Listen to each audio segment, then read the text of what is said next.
Hi hello नमस्कार मु लोपा आपण मानक स्वागत करछि मोर एक न्यू ब्लॉग को आसंतो आज आम बुलवा आमर गाँव आ पूरा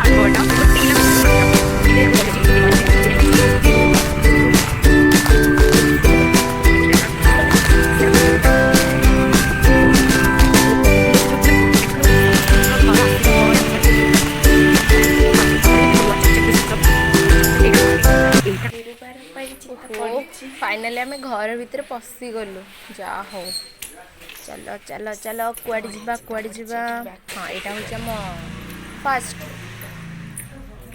फर्स्ट रूम तापर यहाँ हूँ आम मझी घर यहाँ मझी घर बढ़िया चित्ता पड़ी तो वाओ बढ़िया लगे मुझे पकई था मत तो एमती भी आसनी अरे मामा ये कौन कर ओहो बाबा तो गाड़ी नहीं गले जहा हो काम कर काम कर काम कर काम न कले किसी हेनी भुवनेश्वर बसी तो गाँ को आस कष्ट लगुच चलो चलो चलो एबे आमे कुआडे जिबा झाड़ घर केते असना देखते मो मामा नड़िया करते नड़िया कराई ना मंदिर जीवु जाए मुझे फ्रेश हो जाए चलो चलो चलो चलो चलो बारीपटू जा हे हाय मुंडा कौन करुचु हाँ मु देखिनी तो गुल्लू गुल्लू गुल्लू इल्लू इल्लू उल्लू लुलु लुलु लुलु गुल्लू चलो चलो चलो जिबा एटी किए कोन कर एई नेबा पळेइले जांकर मिलबा जरा आउ हमर आज छुकड़ा दउचंदी सुकंद भाई माई प हातरु कमुनी खाऊ अंडीरा कोन ता देखिया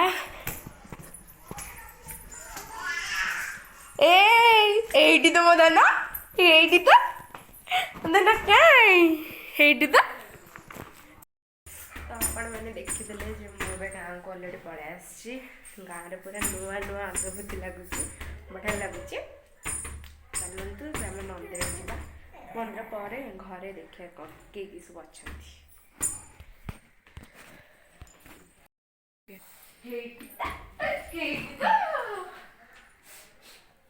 दृष्टिया दृष्टिया मंदिर जा देखिए देखिए ठंडा शीत लगुच जा तुम घर पर असना हो पोचर बुलिया जा जीवा बोली आमर कहीं ना घर सब पलैले मामा है घर को तम टोपी टे दियो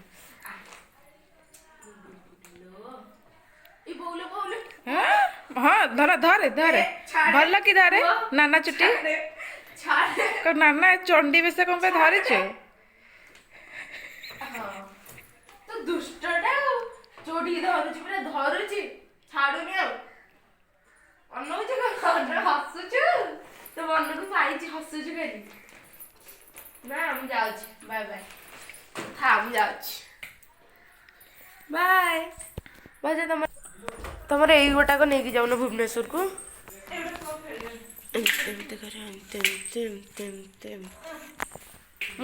मु खेली तो से तुमर को चित्ता पड़ेनी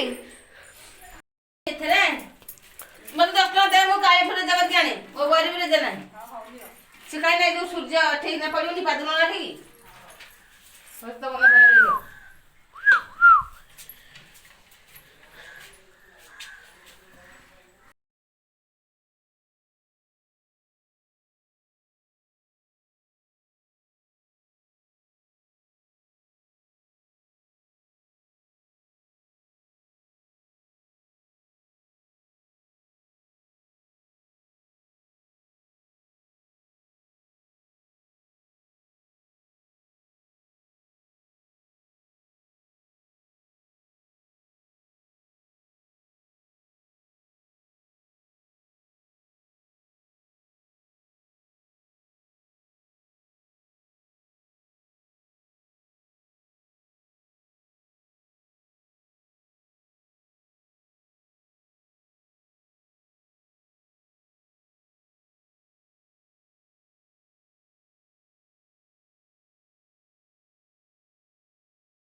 ଆସୁନି କଣ୍ଟା ଡାଇରେକ୍ଟ।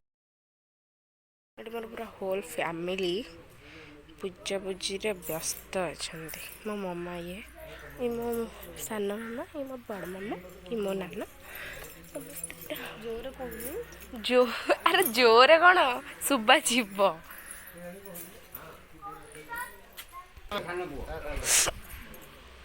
ଯାହା ରୋଜଗାର କଲା ମଦ ଖାଇଲା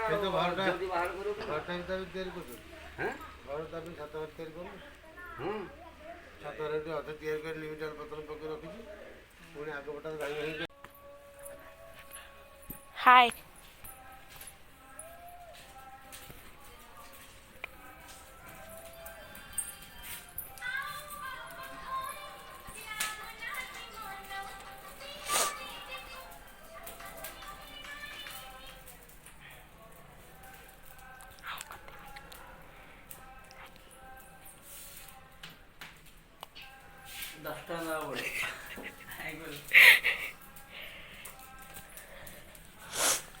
ଆସୁନୁ ତୋ ନାଁରେ ପାଣି ଢାଳା ହବ।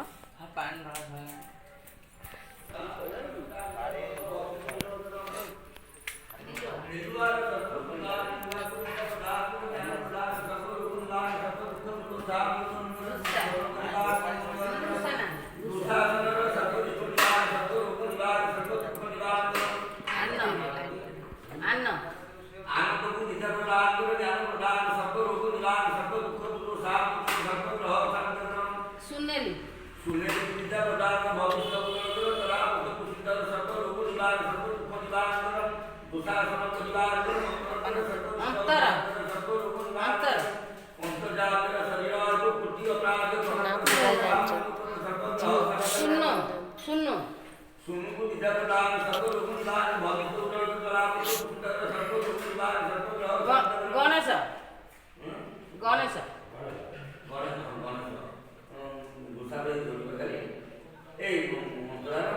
ଅନ୍ତର ଗୋଟିଏ ବୋ ନା ଅଙ୍କିତା ଝିଅ ଅଛି। ଭକ୍ତ ଲୋକ ପୁରା ଛିଡ଼ା ହେଇଯାଇଛନ୍ତି ଆମ ବାବାଙ୍କ ପାଖରେ।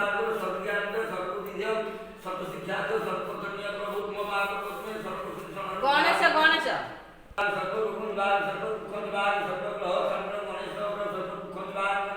କୁନୁ କୁନା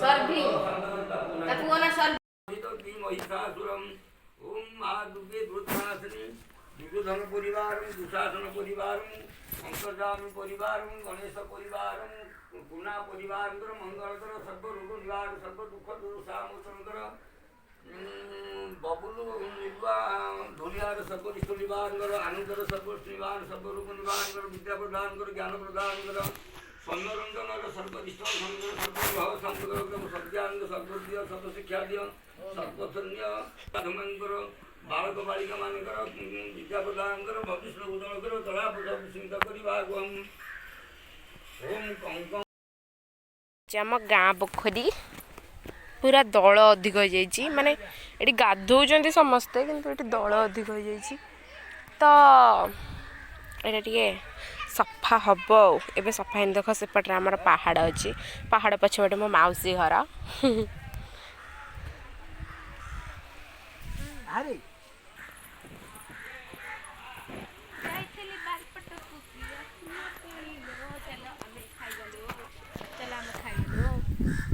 ତୁ ମଣିଷ ଆଣୁଛୁଟି।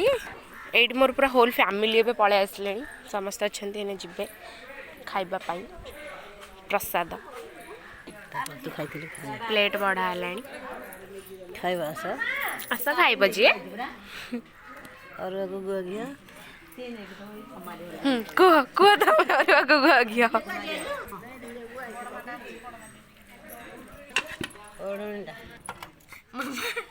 ଡାଲମା ଖାଇଦିଅ ଭାତଟା ଆଉ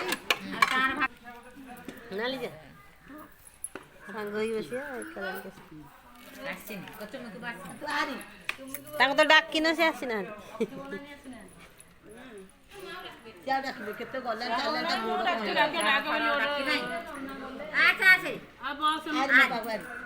ମତେ ଖଜରା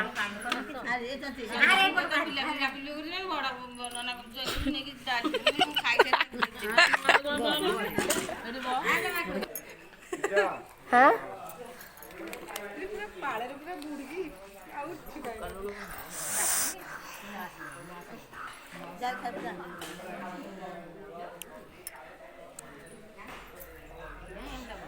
ବେଙ୍ଗ ନେ ଇଜ୍ଜତ ମତେ ସବୁ ସାରି ଦଉଛି।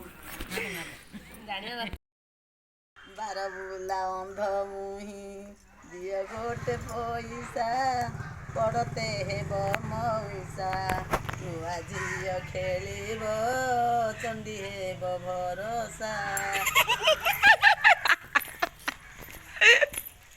ହେଇଛି କୋଉଦିନ ଏଡିଟିଂ କରିକି ବନେଇବୁ ହିରୋ ତୁ ଓ ଆମ ହିରୋ ସାଇକେଲ ଚଲାଉଛନ୍ତି। ଖାଇ ଦେଇକି ଯା। ଖାଇସାଇଲୁଣି ନା ଧୀରେ ପଡିଯିବୁ। ଗାଣ୍ଡି ସାରା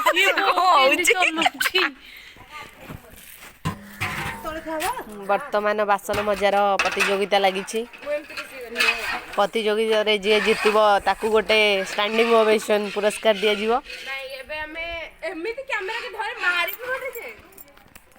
ଏବେ ଦେଖନ୍ତୁ ଆମର ଏବେ ପ୍ରତିଯୋଗିତା ଚାଲିଛି ବାସନ ମଜାର। ବାସନ ମଜା ସରିଗଲା ପରେ ଆମେ ଏବେ ଯିବୁ କୁଆଡେ ନା ରିଲ୍ସ ବନେଇବା ପାଇଁ ଛାତ ଉପରକୁ। ହଁ ଆଉ ତ କିଛି କାମ ନାହିଁ। ଏଇଟା ଆମର ସଦା ସବୁରି ସାଇ ବାବା ନୂଆ ମନ୍ଦିର ଓପନିଂ ହେଇଛି ଯୋଉଠି ବହୁତ ବଢିଆ ଲାଗୁଛି। ଏଇଟା ଆମ ଗାଁର ମନ୍ଦିର ବାଲୁଙ୍କେଶ୍ୱର ମନ୍ଦିର ଆମର ବହୁତ ସେଟା ହଉଛି ରନ୍ଧାଶାଳ।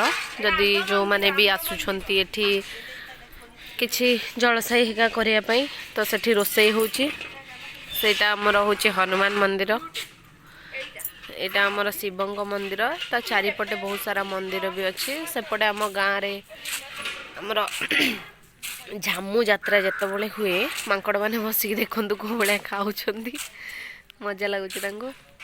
ଝାମୁ ଯାତ୍ରା ଯେତେବେଳେ ହୁଏ ଏଇଠି ଆମର ନିଆଁ ପଡ଼ିକି ଝାମୁ ଚାଲନ୍ତି। ସେପଟେ ବି ଚାଲନ୍ତି ରାତିରେ ବି ଚାଲନ୍ତି। ଏଇଟା ଆମ ସାଇ ବାବା ମନ୍ଦିର ଯୋଉଟାକି ନୂଆ ଓପନିଂ ହେଇଛି ବର୍ତ୍ତମାନ। ଦେଖନ୍ତୁ ଆମ ଫ୍ରଣ୍ଟ ମୁହଁରୁ ଆପଣଙ୍କୁ ଦେଖାଉଛି କେମିତି ଲାଗୁଛି। ଇଏ ଦେଖନ୍ତୁ ମନ୍ଦିର ଆମ ଗାଁର।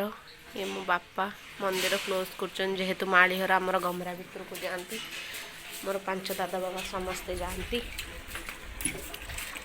ଏଇଟା ହେଉଛି ମନ୍ଦିରର ଏଣ୍ଟ୍ରି ପଏଣ୍ଟ ଯୋଉଟାକି ବାହାରେ ରହୁଛି।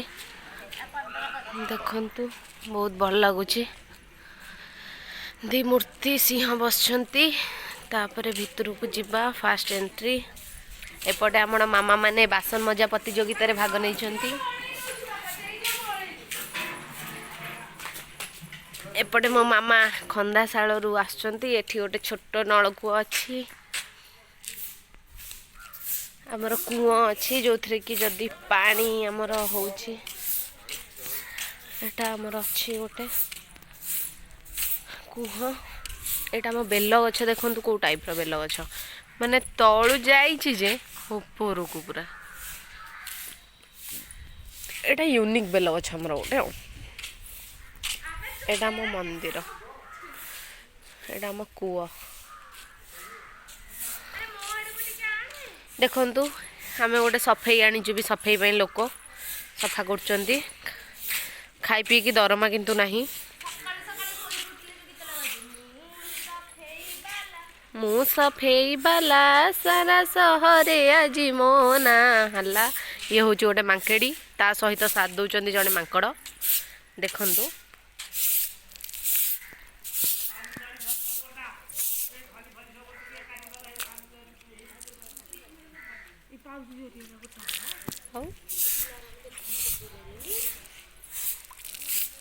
ଅଳିଆ ଜାଗା ଥୋଇଥିଲେ ସିନା ଥୋଇଥାନ୍ତେ। କେତେ ସାରା ନଡ଼ିଆ ଗଛ ହେଇଛି। ଏକୁଟିଆ ମାନେ ଗୋଟେ ଘର ହଁ ଘର ଦେଖିବାକୁ ଯାଉଛୁ ଯେ କିନ୍ତୁ ଗୋଟେ ଭଲ ଜାଗାଟା ଦେଖିକି ରିଲ୍ସ ବି ବନେଇବୁ। ଆଉ କ'ଣ ଖାଲି ଘରଟାକୁ ଦେଖିବୁ କି? ଏତେ ବାଟ ଯେହେତୁ ଆସୁଛୁ ତ ଗୋଟେ ଦେଖନ୍ତୁ ଆମ ଏଇଟା ହେଉଛି ଆମ ଗାଁ। ଏଇଠି କେନ୍ଦୁପଲ୍ଲୀ ଏଇ ରୋଡ଼ରେ ଯାଉଛି ଆମ ଘରଟା ଏନେ ସେପଟରେ ପଡ଼ିବ ସିଠି କିଣି ଏବେ ଆମ ଘର ପଡ଼ିବ ଆଉ ଆମେ ମାନେ ଏବେ ଆଗରେ କିଣି ଗୋଟେ ଭଲ ରିଲ୍ସଟେ ଯାଉଛି ଆଗ ବନେଇବି ବାଏ ବାଏ ମାନେ ଏଇଟା ଆମ ନୂଆ ଘର ଷ୍ଟାର୍ଟିଂ ହେଉଛି ଏଇଠି ଭିତରେ ବୁଲୁ ଆରେ ବା ସିଢ଼ି ବି ହେଇଛି ମୁଁ ଜାଣିନଥିଲି ମୁଁ ଟିକେ ନୂଆ ନୂଆ ଏଣ୍ଟ୍ରି କରୁଛି ତ ଗୋଟେ ପାଣି ପଡ଼ିଛି ମୁଁ ଖାଲି ପାଦରେ ପଳେଇ ଆସିଛି ଏଠିକି ଆପଣମାନେ ଦେଖିପାରୁଥିବେ ମୁଁ ଖାଲି ପାଦରେ ମୁଁ ନୂଆ ଘରକୁ ପଳେଇ ଆସିଛି କେତେ ଗୋଟେ ରୁମ୍ ହେଇଛି କିନ୍ତୁ ମୁଁ ଜାଣିପାରୁନି କ'ଣ ଚାଲିଛି ମାନେ ଆର ପ୍ଲାନିଂ କ'ଣ ମୁଁ ଏପର୍ଯ୍ୟନ୍ତ ବି କିଛି ଜାଣିନି ମୋତେ ଲାଗୁଛି ଏଇଟା ରୋଷେଇ ଘରଟା ବୋଧେ ଏଇଟା ରୋଷେଇ ଘର ବୋଧେ କେଜାଣି କ'ଣ ହେଇଥିବ କିଏ ଜାଣିଛି ଚାଲନ୍ତୁ ମୋର ଆଉ ବାହାରକୁ ଯିବାର ଅଛି କାରଣ ରିଲ୍ସ ବନେଇବାର ଅଛି ଅଲରେଡ଼ି ମୁଁ 3ଟା ରିଲ୍ସ ବନେଇ ସାରିଲିଣି ତାପରେ ମୋ ହୋଲ୍ ଫ୍ୟାମିଲି ସେଠି ଠିଆକି ଡିସ୍କସନ୍ ଚାଲିଛି ଆରେ ତୁ କ'ଣ ବଳରାମ ଥିଲୁ କ'ଣ ଜଗନ୍ନାଥ ହେଇଗଲୁଣି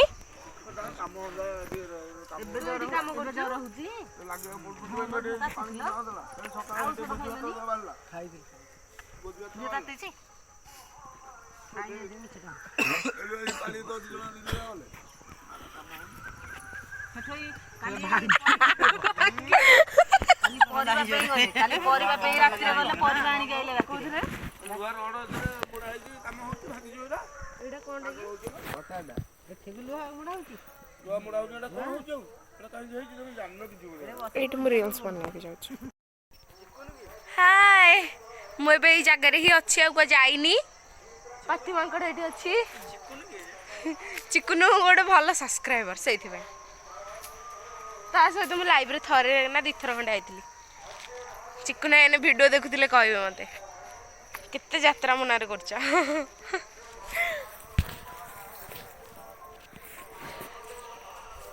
ଲାଗିରେ ଏବେ ଆମର ମେହେନ୍ଦି ଚାଲିଥିଲା ମୁଁ ମୋ ମାମୁଙ୍କ ଘରକୁ ଆସିଥିଲି ତ ମେହେନ୍ଦି ଦେଖନ୍ତୁ ଏଠି ମୋ ନାନୀ କରିଛି ମେହେନ୍ଦି ଏଇଟା ମୋ ମାଇଁଙ୍କର ମେହେନ୍ଦି